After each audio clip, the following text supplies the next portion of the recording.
This is kind of fun. I didn't think this would be fun to just sit here like this. I'm barely even a couple seconds in the video and oh my god. All right. I am spilling water. Okay. Is that better? Yeah. So, there is one specific thing that I wish I knew about being secure as a person. And, in our relationships, whether it be romance or friendships or family relationships, we always try to aim for that sense of security, right? You don't want to be anxiously attached. You don't want to be avoidantly attached. You don't want to be in between with both of them, based on attachment theory anyways. And the thing for me was that in the last relationship I had, I found that I'm an anxiously attached person. None of this stuff is necessarily bad, but how we manage it will determine the rest of the relationship and everything else. Now, mind you, the relationship that I had with the last person, it just didn't end well. There were things on my part which I could have done better, which I'm going to go into in a second. And there are things on this person's part where they just simply did me wrong, right? And stuff happens. I'm not going to complain about it. Life goes on and you just keep on living. It's whatever. But on my part, what could I have done better? The simplest thing that I could have done was respect myself. And the one thing that I wish people told me about being a more secure partner wasn't, how you respond to your other partner's reactions or how you respond to conflict, because I feel like I was managing most of that pretty well. The one thing that I wasn't doing to necessarily respect myself was just walking away. So the answer is, what's the one thing that I wish I was told was knowing when to walk away. And what I mean by this is there were so many moments within the last relationship that I had where there were obvious red flags, but somebody else was telling me it sounds like you're just being insecure, or it sounds like, maybe you have something that you need to work on within yourself. And I thought this to be true because I'm very insistent on working on the self. And the only issue was that everything that I was worried about actually happened to be true. I was being cheated on, and not just for a small duration of the relationship. It was quite literally the entire relationship, right? And every time I tried to bring it up, every time I tried to bring up something that was bothering me, it was by that person saying you're insecure. And when I talked to other people who knew this person alongside me, they said, well, maybe you're being insecure, right? Until obviously you prove hey, this person's been cheating on me for a year and blah, blah, blah. And then they realize oh, well, shit, I'm sorry, you were right. Anyways. What I really needed to learn about myself was to have just walked away at those moments, and recognize the things that were viable to walk away from. Somebody who says that they hate their ex but still follows them on social media, they've clearly got something going on. Whether it's the hate that's kind of resenting, where they still hold fictitious feelings for their ex and it's unhealthy, it's an unhealthy habit. So now they need to find ways to vent it out, and they're going to constantly hoover their life until they see something bad happen to them. And then yippee, success. The ex got the tragedy that they deserved. And then what? Because revenge is a tragedy in and of itself. And people who hold on to that resentment will show just not being healthy. That's only one of them. Somebody who says that they hate their ex but still involve them in their lives, they might still be involved with their ex, right? The latter. I like to think that some people keep things chivalrous with their ex, and I know that people do. I try to, at least people that I've talked to. But if I do that, I don't go out and say I hate them, so there's no excuse saying I'm trying to keep things chivalrous with my ex, or kind. But then say you hate them and then keep on following them on social media. A whole lot of inconsistency, right? That's one small thing. That's one small detail. Another one is just their willingness to, like, I guess, publicize your relationship, So somebody who's like saying like, I want to be with you, I want to do all this with you, like they're all bark, no bite, right? You give them all these options to actually do something when they say like, hey, I want to see you. And then they turn it down. They push it away. They say like, I want to be your partner, but then you go and post them on social media and they don't like put, social media is such a stupid thing. That's a totally different question. They don't post it, right? Because it's funny. It's going to say like, hey, I really want to be with you. And, I don't mind publicizing this, but then you actually go to publicize it and nothing is happening. Why is nothing happening, right? And the thing is, like, it's just stuff like that. The hypocrisy, the inability to show up, and really respecting my own boundaries. I broke down a lot of my own walls just because I thought I was insecure. And the truth is, I might have it's not even a might have. I did definitely react in some ways that were definitely insecure, and I could have presented myself in a better way. The issue at hand is that I was still disrespected, and I was right. And in those moments, instead of letting that insecurity like sort of consume me, I should have just said, hey, you know what? This isn't working out for me. I don't think we're a good match. Maybe we should find somebody else. Because the truth is, and that's a crazy thing about love is like when you really, really, really, really, really, really, really love somebody, you don't want to admit this, but it is important to walk away. It is important to split up. Because I really, really, really, really, really, really liked her. And I gave her a lot of chances, even when those red flags were present. Even when other people told me it was a bad idea. And I still got heartbroken. And even the people who thought like, yeah, maybe you were being insecure. They still like looked back at the situation and realized like, yeah, maybe there were some times where you should have just walked away. Right.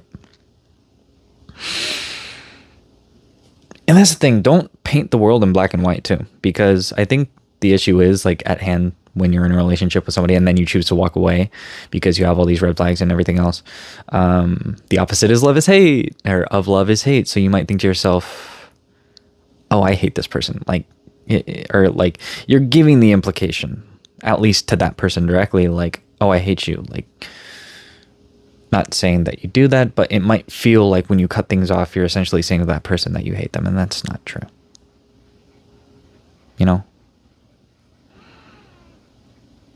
So it's like, it's just walking away for the sake of, self-preservation and making sure the self is okay.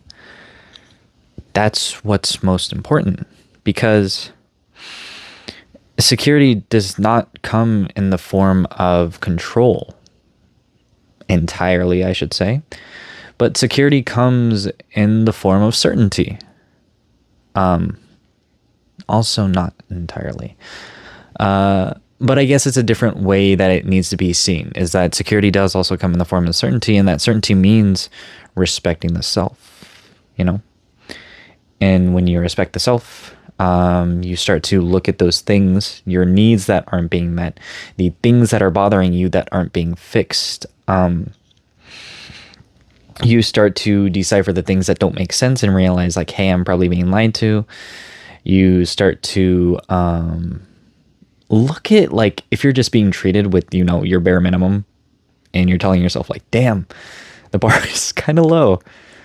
And you're just, you're avoiding yourself because you're almost giving in to this other person. And that's all shit that I did. I avoided my physical and emotional needs just because I cared about this person so much. I never asked her to have sex. I never asked her to like come over and hang out and, like just be, and I know the way I said that sounds terrible. Like I never asked her to come over and hang out. Like I always wanted her to come over and hang out, but she always made excuses that she was busy. Also a red flag. The thing is, there's a lot of myself that needed nurturing, and I avoided so much of that self. And he didn't deserve any of that. And what happened was he just ended up a little bit starved and a little bit needy of attention and a little bit burnt out. That's just the truth of it. I also learned a lot. Definitely also learned a lot, which is cool.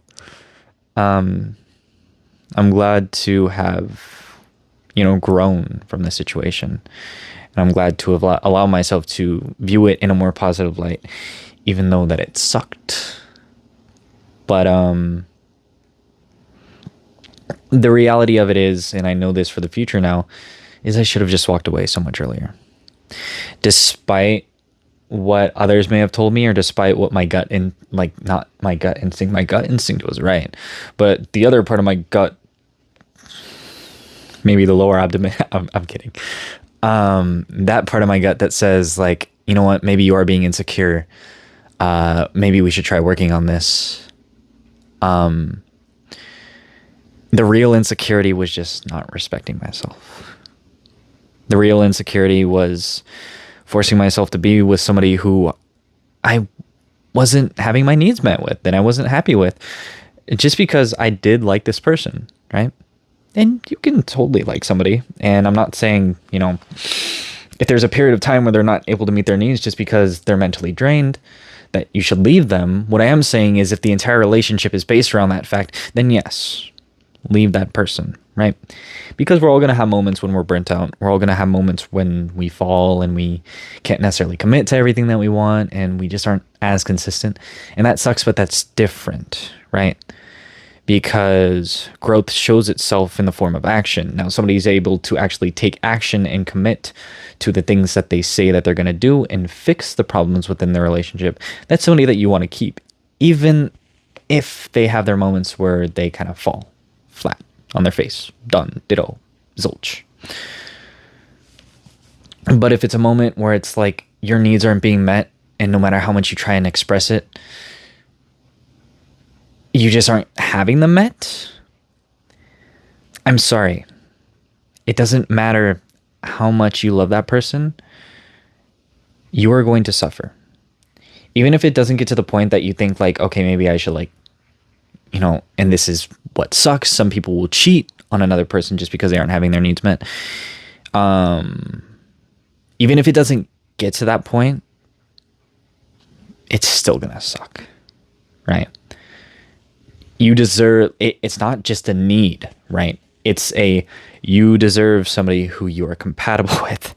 You deserve somebody who can treat you right. And you deserve somebody who will be there with you through thick and thin and work things out with you, instead of put you in a position that makes you feel like your emotions aren't valid, right?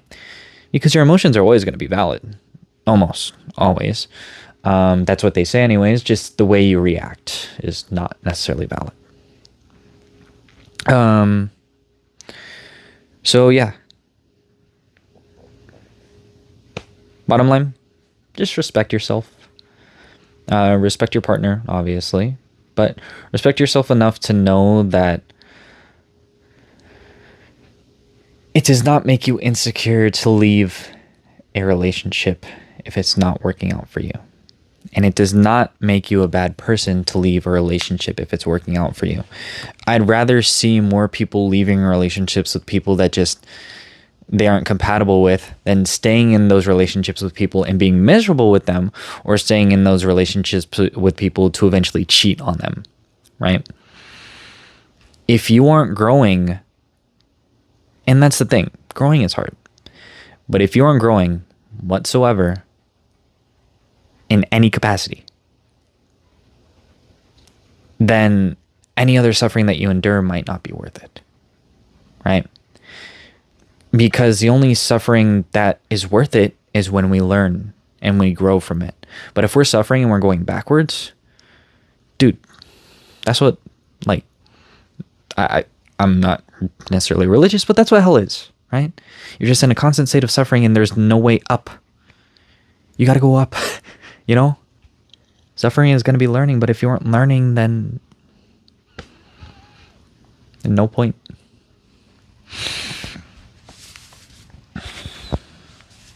So yeah, learn when to walk away. And respect yourself, because you deserve somebody who respects you, right? To me, the right person would challenge me. To me, the right person would get in my face if I fucked up. If I'm not, like showing up the way they need to, or if I'm not listening. And I try my best regardless, right? To me, the right person would not cheat on me. To me, the right person would not hide their feelings. So, be honest, stand up for yourself, present it in a way that is obviously logical and valid, and try not to blow up on the person. And if none of that is being met, then leave. That's all I can say. So, if this is true, then I hope it's true. And I hope you guys can agree with it. And if you have any experiences or stories or stuff that you want to say, then please do let me know. I greatly appreciate it. So, if anybody's in the process of healing or just is exploring parts of their past self which they fail to recognize, I hope you guys are doing well. And to the latter, I hope you guys are still doing well.